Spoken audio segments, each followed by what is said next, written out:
Hi, I'm Valerie with a Y, and I'm here tonight recording some responses to what is the vLearning challenge, and that was put out by eLearningchatter.com, and I encourage you to go check them out. They're building a wonderful community of instructional designers and learning professionals there. You can go, you can ask questions, you can answer questions, you can meet other people, all sorts of wonderful things. So again, that's eLearningchatter.com, and this is the vLearning Challenge. So you can search for other people who have participated with the hashtag vLearning Challenge. So as part of the challenge, we were asked to go and find one of the questions and come and record a video with some of our thoughts about it. So not an all-inclusive thing. There's tons more that we could talk about this topic, but first I'm going to read you the whole question, and then I will give you some of my thoughts about it. Okay, so the question is in a couple of parts. It says, hi, what should I pay attention to when designing an online course without audio? How can I keep the learner engaged and get out of the click this next trap? And then how does not having audio affect my instructional and visual strategy? Okay, so I love this question, and I'm going to tackle it in a couple of parts. I'm not going to go specifically question by question. I'm going to kind of touch on all of them. But the first thing, and I made myself some notes to refer to, the first thing is I would encourage you, in the question it didn't actually say, why we can't use audio. Because I think that's the first thing that we need to think about is, why is that limitation there? And limitations are not bad. Limitations often bring about really a lot more creativity. We have to, and that's part of the fun part of our jobs, is to figure out creative solutions to work around things. And so in this case, the limitation is not using audio. I thought of a couple of scenarios that I've seen where you would not be able to use it.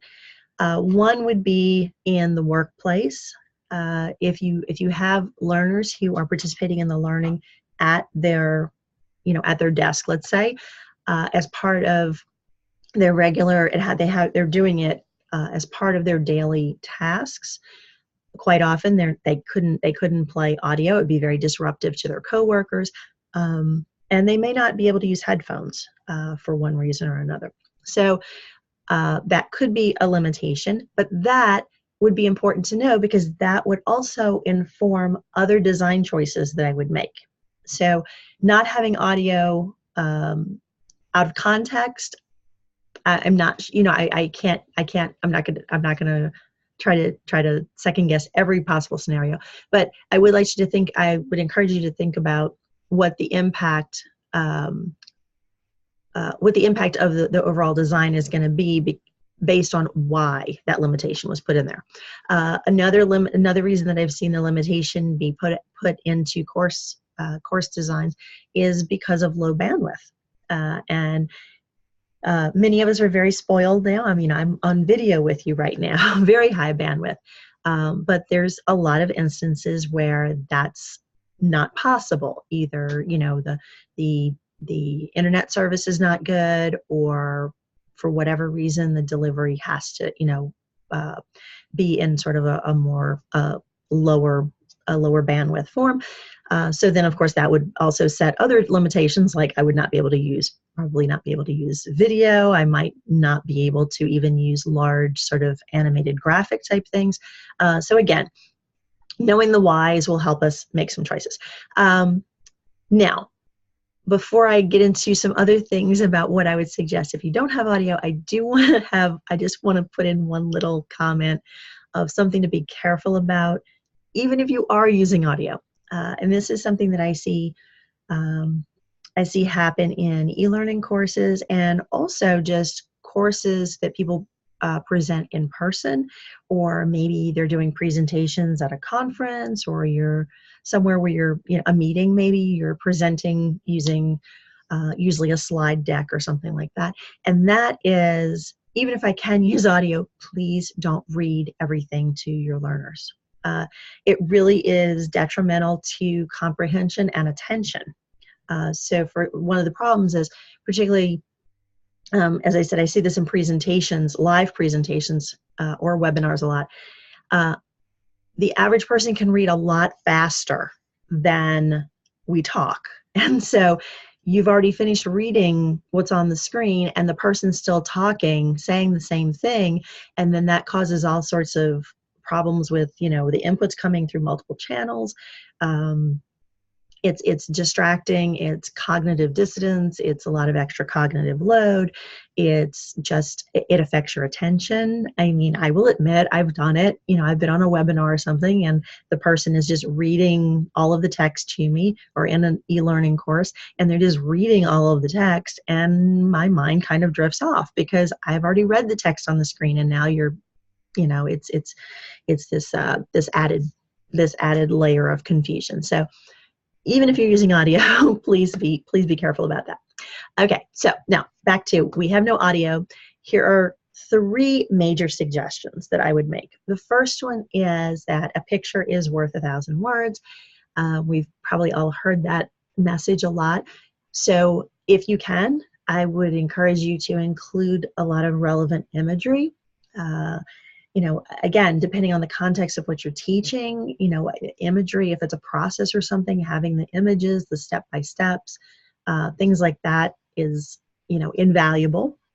As long as the imagery is relevant, not just images to make it pretty. And I've seen that mistake sometimes, where people just feel like, oh, it just needs something, and we just put a picture in there. So just be careful about that.